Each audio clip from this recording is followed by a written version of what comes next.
It's shallower than I thought. What a letdown. Mother-in-law sneered as she pushed me into the pond. I had endured her cruel antics for so long, but in that moment, something inside me snapped. My name is Jasmine. I'm 30 years old. I've been a stay-at-home wife for 7 years. I live with my husband Gordy, who's 8 years older than me, our 6-year-old daughter, and Gordy's mother. Gordy was my boss and I was his subordinate. Growing up, my parents divorced and I lived with my mom.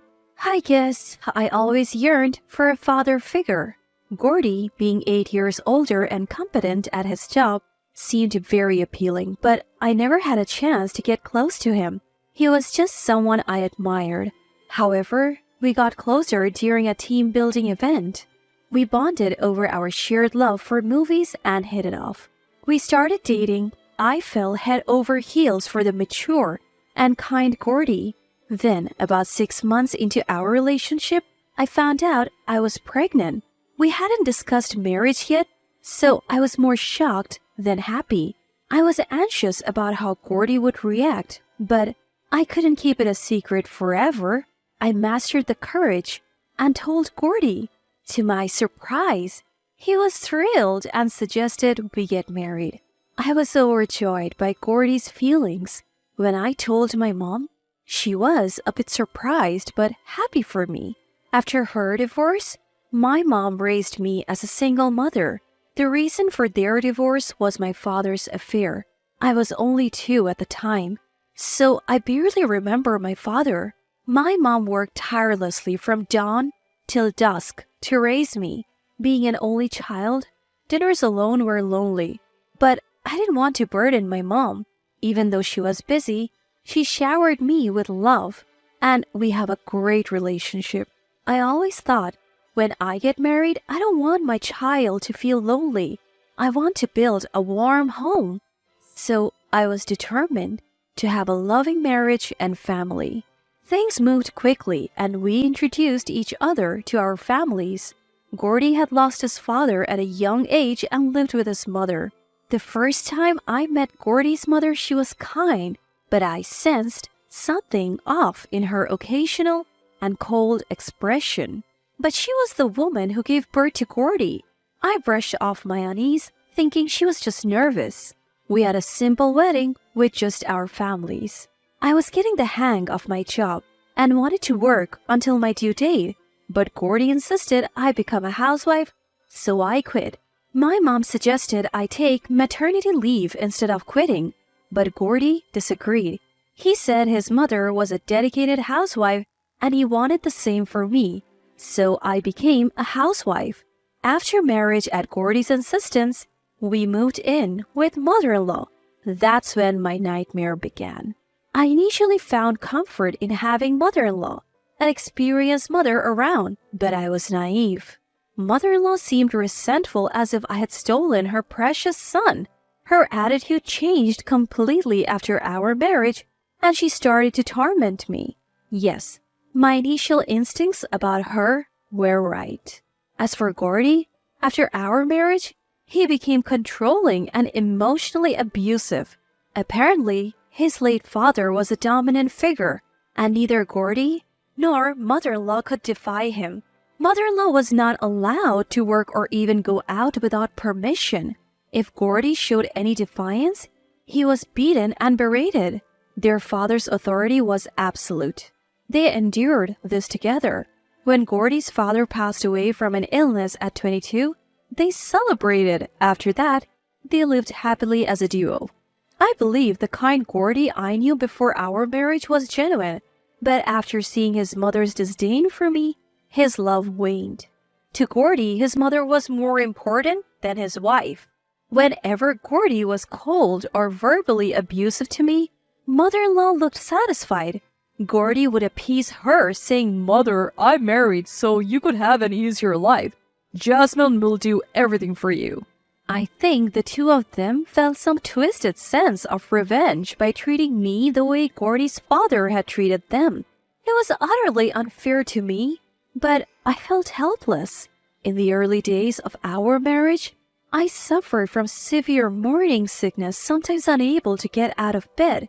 Yet, mother-in-law would say, "You're exaggerating this morning sickness thing. Who do you think you are? Get up and make dinner." She even forced me to do household chores. She would make me carry heavy bags and even intentionally pushed me once. Gordy, of course, didn't defend me. Instead, he would say, "I'm busy working. You're probably just napping all day. And you still eat the food I provide." I endured, hoping that maybe when our child was born, mother-in-law and Gordy would change. My mom, concerned about me living with mother-in-law and being pregnant, often called or messaged. But I couldn't bring myself to tell her the truth. She had raised me through hardships and always wished for my happiness. I didn't want her to worry or sadden her.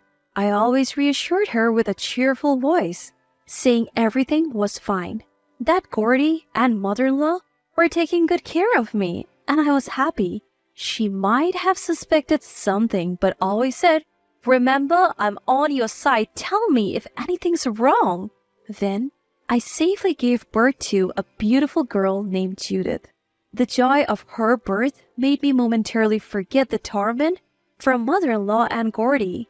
I vowed to live for Judith from that day on. My mom offered to take care of me postpartum at her home, but mother-in-law with a smile said, "Don't worry, we'll take good care of Judith here," denying me the chance to return to my parents. Normally, new mothers rest for a month after childbirth, but my mother-in-law had me working the day after I was discharged. Their treatment of me didn't change after Judith's birth. It got worse. Knowing I was up all night nursing, they still forced me to wake up early for chores. On top of that, I had to care for the baby. I was utterly exhausted, stressed, and sleep-deprived. Mother-in-law, seeing my worn-out state, would laugh, saying I looked like a vagrant every night. Tears streamed down my face. Judith was my only solace. The one saving grace was that Judith looked like Gordy, so both he and mother-in-law adored her, though their idea of adoring was just playing with her occasionally. I was relieved because I had feared they might mistreat Judith too. When Judith was about 3, I told Gordy I wanted to work outside. He scoffed, saying, "Who would hire someone like you with hardly any work experience?" Mother-in-law laughed, calling me a useless wife. In truth, I was at my limit and wanted to save money to leave with Judith, but they wouldn't let me work and I gave up on ever leaving. I thought, who would hire someone with so little experience? I had no money of my own, and for Judith's sake, I realized I had to endure. From then on, no matter how mother-in-law and Gordy treated me, I bore it all for my beloved daughter Judith. Even after 7 years of marriage, mother-in-law and Gordy remained the same. The only change was in Judith. From around age 4, she would sadly watch me being mistreated. When we were alone, she would hug me and say, "Mommy, just bear it a little longer. When I grow up, I'll protect you." Ever since she was little, Judith could sense the unfair treatment I endured, and it deeply hurt her young heart. Her presence alone became my beacon of hope. With mother-in-law and Gordy keeping a close watch, I couldn't freely go out. Even on the rare occasions I went shopping, mother-in-law would accompany me. However, once Judith started attending elementary school, I got the chance to step outside with just her during drop-offs and pickups. Previously, I couldn't even meet my own mother, but sometimes she would wait near the school to see us, so our meetings became more frequent. Whenever we met, my mom would ask, "Are you okay?" I couldn't tell her the truth about my situation, so I always reply, "I have Judith, I'm happy." I had also told Judith to keep our real situation a secret from my mom. Then one day, Judith expressed a desire to visit a community park a bit far from our home. She had heard from friends about a pond there with a family of turtles and was eager to see them. Gordy, being the doting father, "If Judith wants to go, I'll take her anywhere." So it was decided that we would visit the park on his next day off. Of course, mother-in-law would come along. The day of our trip to the community park arrived. I woke up at 5 a.m. to prepare sandwiches for the entire family. Making sandwiches took time since Gordy and mother-in-law had big appetites. While I was busy with preparations, the two of them were leisurely playing on their phones. Upon reaching the community park, it was evident that it was a popular spot bustling with families. We quickly headed to the pond to see the turtles. And sure enough, there was a cute family of turtles. Judith was ecstatic, exclaiming, "So cute!" I smiled, watching her joy. Suddenly, someone forcefully pushed me from behind and I fell into the pond. I had a traumatic experience of nearly drowning in the ocean as a child, so I was terrified of water and couldn't swim. Mother-in-law knew this because I had shared the story before. Thrown into the pond, panic overtook me as I flailed around. Judith cried out, "Mommy!" Mother-in-law remarked, "Falling into a pond? What a foolish daughter-in-law," and laughed without trying to help. Gordy, laughing, took photos of me in the pond. Seeing their reactions, something inside me snapped. Fortunately, the pond wasn't too deep, and I managed to stand. Mother-in-law, seeing I was okay, said with a hint of disappointment, "It's surprisingly shallow, what a pity." At that moment, I was certain mother-in-law had pushed me. That night, anger kept me awake. I wanted revenge, but considering Judith's future, I thought it might be better to endure and stay with a financially stable Gordy. I spent the entire night thinking. The next morning, on our way to school, Judith turned to me with determination and said, "Mommy, it's okay. Divorce Daddy, Grandma, and Daddy are terrible. I'm on your side." I was touched but hesitant, wondering, is divorce really the right choice? The following day, as we approached the school, I saw my mom. Judith ran to her with joy. I hurried over, curious about their conversation. My mom hugged me, saying, "Why didn't you tell me the truth? You have endured so much." Judith whispered, "Mommy, it's okay, right? I told Granny everything." Mom encouraged me, saying, "Get a divorce. It's okay. You're still young and you can try again." She then went on to say, "You should hire a lawyer. I'll pay for the lawyer's fees. I'm sorry I didn't notice." From that day, with Judith's help, I began gathering evidence. Gordy's verbal abuse, mother-in-law's derogatory comments, everything was recorded. Unaware of this, mother-in-law and Gordy continued their behavior. Gordy's constant belittling and my mother-in-law's endless insults were all caught on my voice recorder. Unaware of this, both Gordy and mother-in-law continued their hurtful ways. Sometimes, I would intentionally tell Gordy, "I want to work outside," to which he would reply, "Who would hire someone like you, idiot?" I would also act sad in front of mother-in-law just to hear her say, "You look so down, pathetic."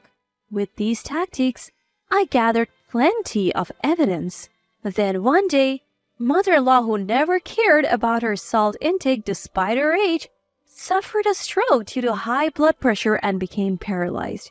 She was discharged from the hospital, but both Gordy and mother-in-law expected me to take care for her.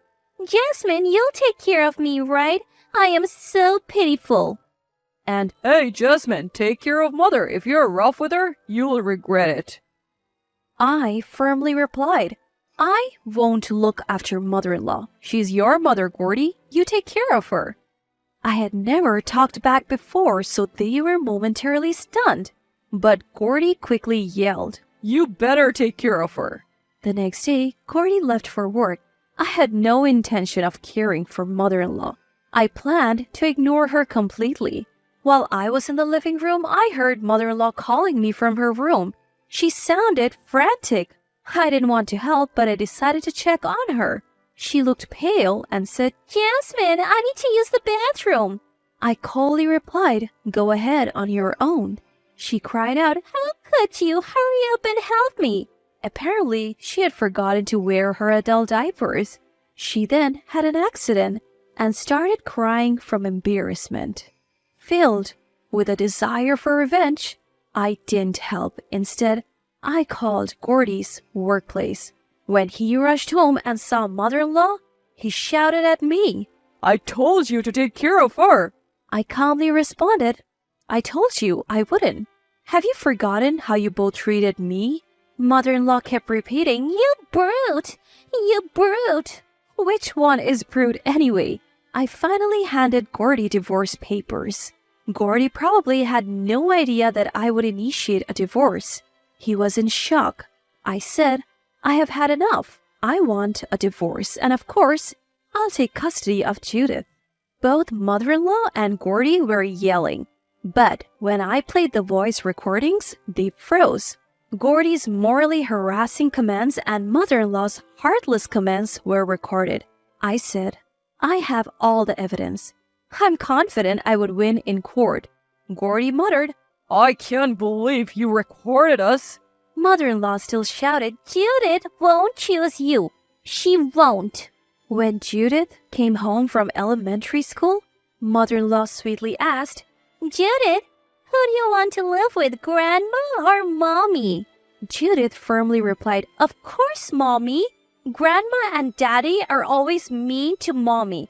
I will always live with Mommy. I hate Daddy and Grandma." The two were visibly shaken.